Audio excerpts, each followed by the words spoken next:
I know what you're gonna say. I changed my hair. Welcome to Watch Mojo, and today we're looking at 10 movie franchise deaths that happened because the actor died in real life. Since my customary farewell would appear oddly self-serving, I shall simply say, good luck. For this list, we'll be looking at famous film franchises that adapted their tales when an actor they had in their universe sadly passed away, ending the character's existence. Keep in mind there will be spoilers ahead. Which actor loss affected you the most? Let us know below. Dr. Samuel Loomis, Halloween franchise. I met this 6-year-old child with this blank, pale, emotionless face and the blackest eyes, the devil's eyes. There are several different Halloween continuities, but the one we're focusing on here is established in 1998's Halloween H2O, 20 years later. Donald Pleasance had played Michael Myers' arch-nemesis Samuel Loomis for 17 years over the course of 5 films. But sadly, the English actor passed away in 1995 after undergoing heart valve replacement surgery mere months before the release of The Curse of Michael Myers. You look good, Sam. I feel great. I had surgery, plastic surgery, skin grafts. It cost a fortune, but at least I don't frighten people anymore. A sequel to the first 2 films, H2O reveals that Loomis's old colleague Marion Chambers took care of him in his final years. Oh, I remember him. I saw a thing on 60 Minutes on him. Spent his life tracking down that Halloween guy who butchered all those kids up in Haddonfield, right? Michael Myers. Loomis's voice is heard in the film, but this was done by voice actor Tom Kane. I met this 6-year-old child with this blank, pale, emotionless face and the blackest eyes, the devil's eyes. Queen Aoleon Joffer, Coming to America franchise. While not a critical success, the 2021 sequel Coming to America did reunite Eddie Murphy with his on-screen father, James Earl Jones. However, one actor who tragically couldn't reprise her role was Madge Sinclair, who played Queen Aoleon Joffer to Jones's king in the 1988 film. I love her. Then go after her.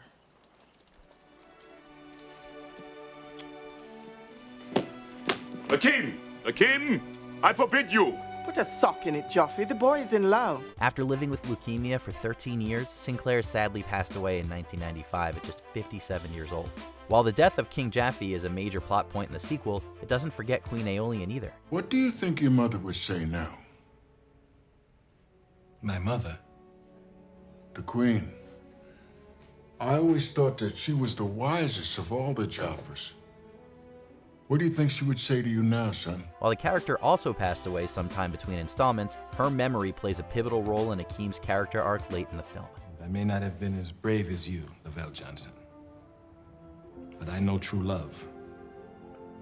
And when I told my mother that my true love was my Queen Lisa, she urged me to go to her, just as you have for your bride. Doc Hudson, Cars franchise. May Doc have mercy on your soul. Cars pulled off a huge coup in 2006 by signing the legendary multi-award-winning actor Paul Newman to lend his voice to Doc Hudson, Lightning McQueen's hero and mentor.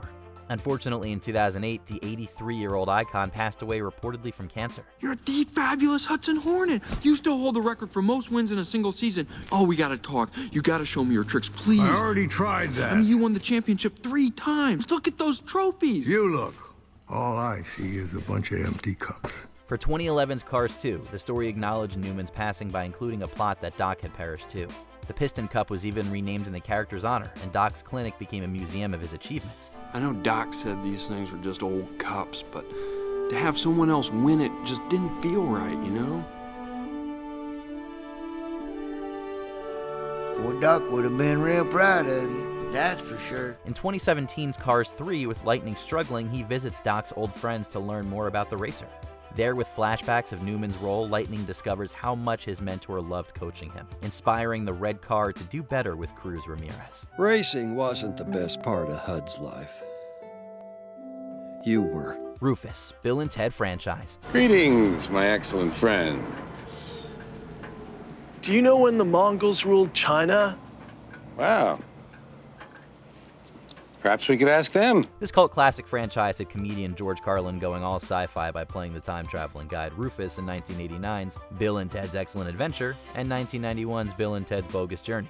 So when 2020's Bill and Ted Face the Music was announced, fans were unsure what would happen to Rufus, as Carlin had sadly passed away in 2008 from heart failure at 71. Greetings, my excellent friends. Do we know you? I'm Kelly. Wait, you're Rufus's daughter. I am, and I've been wanting to meet you my whole life. The movie hints at Rufus's passing and brings in a new character, Kelly, who is his daughter, to fill a similar role. The name Kelly is significant since that's the name of Carlin's real-life daughter, who also has a cameo in the movie. Rufus also appears in the sequel as a hologram used from archival footage from the original. Your father would be so proud of you. Marcus Brody, Indiana Jones franchise. That genius of the restoration. Aid our own resuscitation. Henry, what are you doing here? Rescue a boy. Come on. Often successful franchises have a character that not only acts as comic relief, but also as a moral compass. And for the Indiana Jones series, that part was Denham Elliott's Dr. Marcus Brody. Nearly 3,000 years, man has been searching for the lost ark. Not something to be taken lightly. Appearing in 1981's Raiders of the Lost Ark and 1989's Indiana Jones and the Last Crusade, the English actor captured the fans' hearts for his portrayal. However, by the time 2008's Indiana Jones and the Kingdom of the Crystal Skull came out, the 70-year-old Elliot had sadly passed away in 1992 from AIDS-related tuberculosis. The film mentions Brody's passing and then gives tributes to the actor and character with a statue, a portrait, and a photo of him on Indy's desk. First Dad, then Marcus. Seem to have reached the age where life stops giving us things and starts taking them away. Joliet, Jake Blues, and Curtis, Blues Brothers franchise. Jake! Elwood! Curtis! Oh, you look fine, man. Good to see you, man. Hey, buy you boys a drink? 1980's The Blues Brothers quickly became a comedy classic with its ear-warming music and hilarity. 18 years later, we finally got a sequel with 1998's Blues Brothers 2000. However, there were two problems. Firstly, 33-year-old John Belushi, who starred as Jake Blues, unfortunately passed away in 1982 from an overdose. Secondly, jazz musician Cab Calloway, who played Curtis, sadly died in 1994 at 86. Is that Elwood Blues? Yes, sir. Released yesterday. Did you tell him about Jake? No, sir. I thought you told him. The sequel begins with Elwood Blues leaving prison and being told about his brother's demise. Shortly after, he discovers Curtis has also perished. Where is Curtis? Curtis has gone on as well, Elwood. I'm sorry. So that's why he stopped writing me. However, Elwood goes on a mission to bring Curtis's son, Cable Chamberlain, into the band, keeping it in the family. Egon Spengler, Ghostbusters franchise. Oh, you're here. Yeah, what have you got? This is big, Peter. This is very big. There's definitely something here. Egon, this reminds me of the time you tried to drill a hole through your head. Remember that? That would have worked if you hadn't stopped me. On top of writing, producing, and directing one comedy smash hit after another, Harold Ramis was also an icon in the acting realm, with his most famous work coming in the Ghostbusters franchise. You never even had a slinky? We had part of a slinky, but I straightened it. After he played the role of Egon Spengler, Ph.D. in the 1984 original and the 1989 sequel Ghostbusters 2, fans were excited for the 2016 reboot and what that would bring. But sadly, Ramis wasn't able to cameo in it since he passed away in 2014 at 69. The Ghostbusters reboot did include a bronze bust of Ramis, which was nice. Then in 2021's Ghostbusters Afterlife, Spengler plays a key role in the plot as he was CGI'd into the film as a ghost, even briefly reuniting the original four Busters. I'm sorry. I didn't believe you. I should have called. I miss you, my friend. Spock Prime, Star Trek franchise. James T. Kirk. Excuse me? How did you find me? How did you know my name? I have been and always shall be your friend. As the original actor in the Star Trek TV shows and films as Spock, Leonard Nimoy is synonymous with the role. I have been and always shall be your friend. When director J.J. Abrams started the reboot franchise in 2009, Nimoy was included as an alternate older version of Zachary Quinto's Spock. But in 2015, the 83-year-old sadly passed away from a lung disease. In 2016's Star Trek Beyond, this is addressed when present-day Spock is informed of Ambassador Spock's death. When you've lived as many lives as he, fear of death is illogical. Fear of death is is what keeps us alive. This profoundly affects the character who contemplates leaving Starfleet to help New Vulcan in his older version stay. However, after he goes through the ambassador's items and discovers an old photo of him from Starfleet, Spock decides to remain with the crew. I thought you had to finish your mission report. I do. But I thought it would be more pleasing to engage with you socially. You old romantic. Leia Organa, Star Wars franchise. Who are you?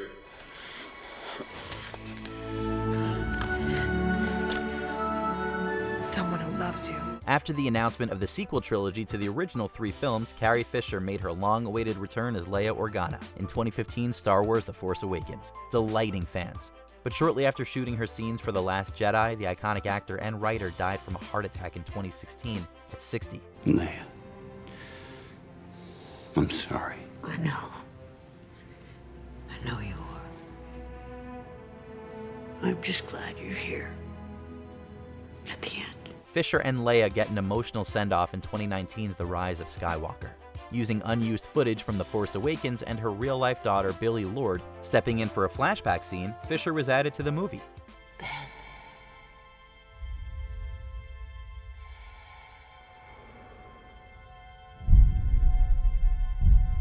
As Kylo Ren and Rey fight, Leia, who's losing her life, heroically uses her remaining strength to contact her son to bring him back to the light. Goodbye, dear princess. Before we continue, be sure to subscribe to our channel and ring the bell to get notified about our latest videos. You have the option to be notified for occasional videos or all of them. If you're on your phone, make sure you go into your settings and switch on notifications. T'Challa, Marvel Cinematic Universe. In my culture, death is not the end. After debuting as T'Challa the Black Panther in 2016's Captain America Civil War, Chadwick Boseman quickly became a standout star in the MCU. But secretly, the beloved star was living with colon cancer. In 2020, Boseman unfortunately passed away from the illness at 43. Months later, Marvel confirmed they wouldn't recast the role of T'Challa. Instead, 2022's Black Panther Wakanda Forever begins with Shuri attempting to cure her brother's terminal illness. Before she can save him, he passes away. Your brother is with the ancestors. We then witness a beautiful tribute to Boseman's reign as T'Challa as Wakanda holds a funeral for their fallen monarch. Shuri later takes up the Black Panther mantle and continues the legend. The Black Panther lives!